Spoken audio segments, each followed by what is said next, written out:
Professor Turley, what is your reading of the legal basis for the action that's been taken in Syria? Well, there's certainly not a constitutional basis. This is yet another undeclared war from a president who says that he doesn't have to consult, let alone get approval to go to war. We are launching attacks against a foreign country. We are hitting targets within Syria. It violates international law, and it violates the United States Constitution. You know, the framers were students of war. They lived through a war. This is the very danger they wanted to avoid by requiring declarations of war. All these questions you're having, Lawrence, about how long will it be? Is this a knife and gun attack, or is there something more serious? None of those questions are answered because we've never had the debate, let alone the declaration of war. Well, we actually haven't had a declaration of war, David Corn, since World War II, and yet we seem to be able to have, we have an awful lot of war dead in this country since then. The President sent a letter to Congress late this afternoon, saying that he says, I've directed these actions which are in the national security and foreign policy interests of the United States pursuant to my constitutional and statutory, I don't know what he's talking about when he says constitutional, but he does say statutory authority as commander-in-chief, and then in parentheses, including the authority, basically he cites here in technical language, the resolution for military action in Afghanistan and the one he opposed, the resolution for military action in Iraq. He's using that as his justification tonight. You know, the interesting thing is, there were 2 targets in Syria for the airstrikes last night, and that may still be continuing. One, of course, was ISIS. The other was the Khorasan group. The Khorasan group is a al-Qaeda, cell or, offshoot or whatever you want to call it that's very directly was set up by al-Qaeda.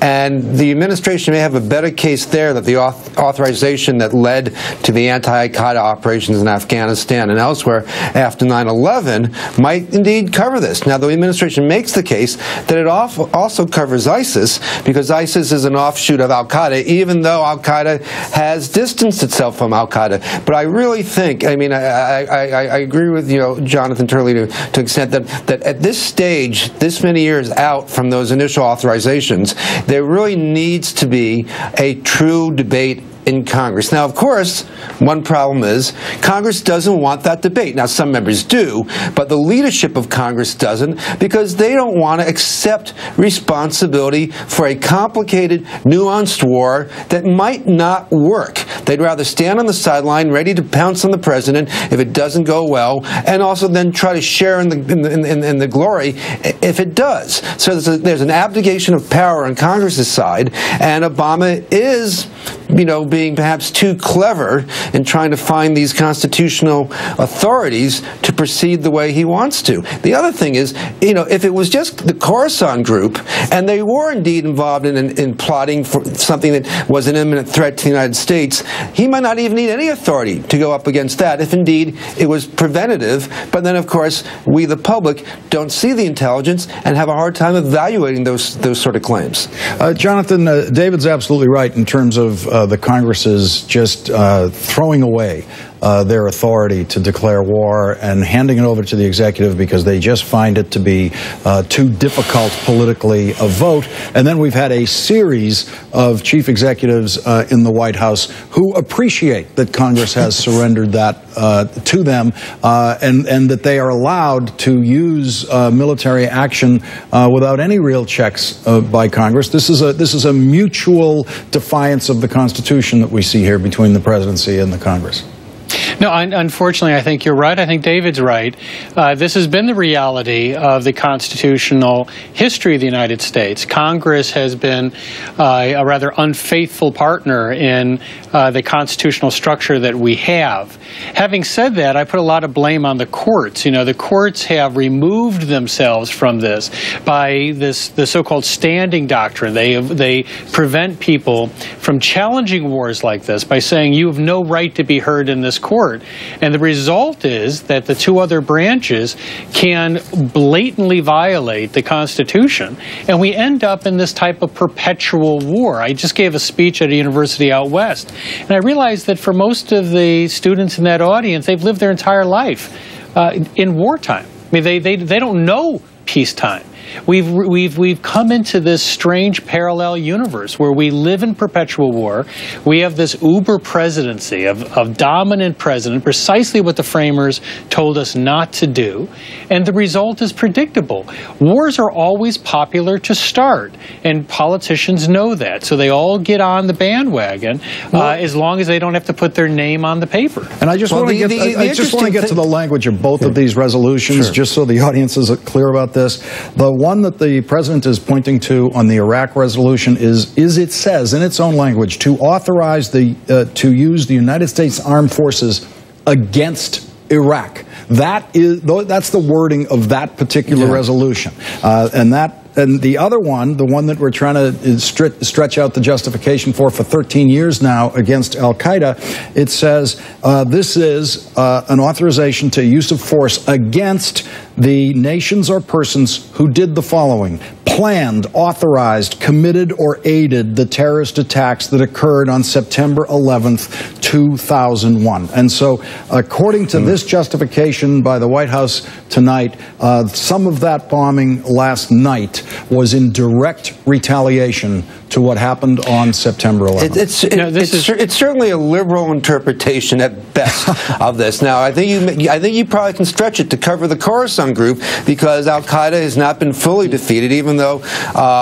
they killed Osama bin Laden. But there does seem to be at some point the responsibility on the executive branch, on the president, to say, listen, Congress, you guys have to get real about this. The president kind of threatened that a year ago with the Syrian vote, and then he didn't have to go ahead with it because they ended up cutting a deal. But he almost challenged Congress to, put up or shut up on this.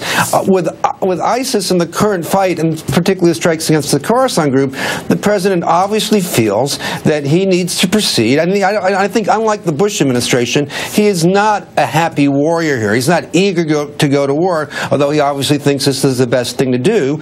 And he is, doing what lawyers do. He's stretching the truth because he doesn't have a partner to actually wrangle it out and come up with an authorization that will cover it for a limited amount of time, or bring Congress into an oversight position. And I just want to point out, Jonathan, also, they're leaning on, obviously, the War Powers Act of 1973, which basically allowed the president to then get away with interpreting that they never need a declaration of war. But that was written as in language of that law for national emergency created by an attack on the United States. And it absolutely did not anticipate a ramp up like this, which had weeks of anticipation, public anticipation in Washington, in which it could have been voted on in the House of Representatives and the Senate.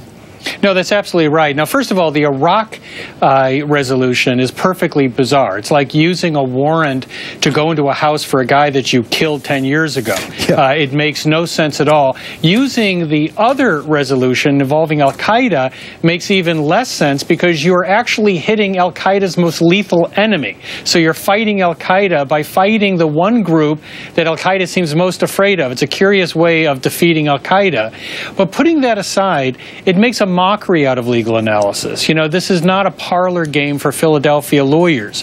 These resolutions were bad ideas when they were passed, but they certainly don't have any resilience now.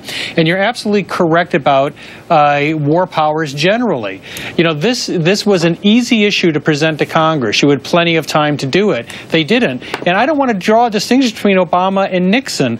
Obama or Bush, he is outdoing both of his predecessors. Let me just read you something before we go that the president said when he was a candidate for president in 2007. He said, "The president does not have power under the Constitution to unilaterally authorize a military attack in a situation that does not involve stopping an actual or imminent threat to the nation." I'm going to actually ask David Axelrod about that statement when he joins me later tonight. Well, David Corn, is the key word there. David Corn and Jonathan Turley, thank you both very much for joining me tonight. Thanks, Lawrence. Thank you.